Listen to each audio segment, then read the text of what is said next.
Salve Regina, Mater misericordiae, vita dulcedo, estes nostra salve. The Lord be with you. A reading from the Holy Gospel according to John. In the beginning was the Word, and the Word was with God, and the Word was God. He was in the beginning with God. All things came to be through him, and without him nothing came to be. What came to be through him was life, and this life was the light of the human race. The light shines in the darkness, and the darkness has not overcome it. A man named John was sent from God. He came for testimony, to testify to the light, so that all might believe through him. He was not the light, but came to testify to the light. The true light, which enlightens everyone, was coming into the world. He was in the world, and the world came to be through him, but the world did not know him. He came to what was his own, but his own people did not accept him. But those who did accept him, he gave the power to become children of God. To those who believe in his name, who were born not by natural generation, nor by human choice, nor by man's decision, but of God.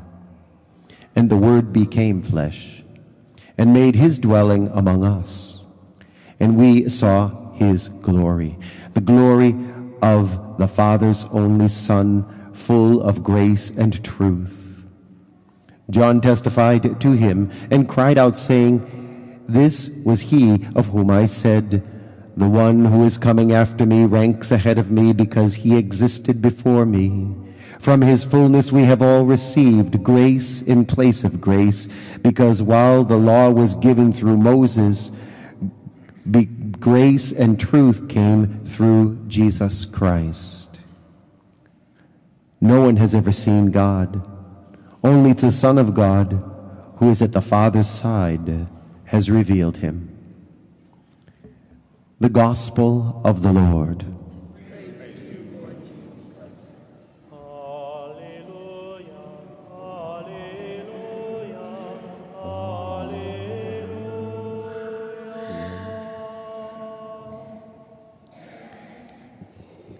For 4 weeks, the empty manger revealed what the world has to offer us.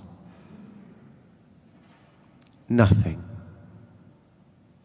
Even worse than nothing. A floor covered with what's generally in a stable.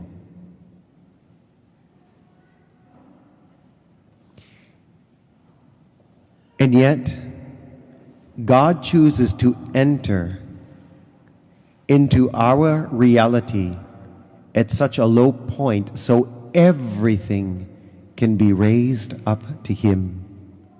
St. John tells us those who accept him, he gave the power to become children of God and receive his inheritance. And so, on this Christmas day, we can go to this manger and we can reaffirm our commitment to accept Jesus into our lives, to accept all his glory into our lives and become the children of God, believing in his name. I'm going to ask you to do something a little different today. After communion, or when you leave the church, go to the manger and say, "Jesus, come and make your home in the manger of my heart." And I'm asking you to go through that action and do it. Jesus, come into the manger of my heart. Jesus, come into the manger of my heart. Jesus, come into the manger of my heart.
celi, letare, alleluia, qui aquam meruisti portare, alleluia, resurrexit sicut dixit, alleluia.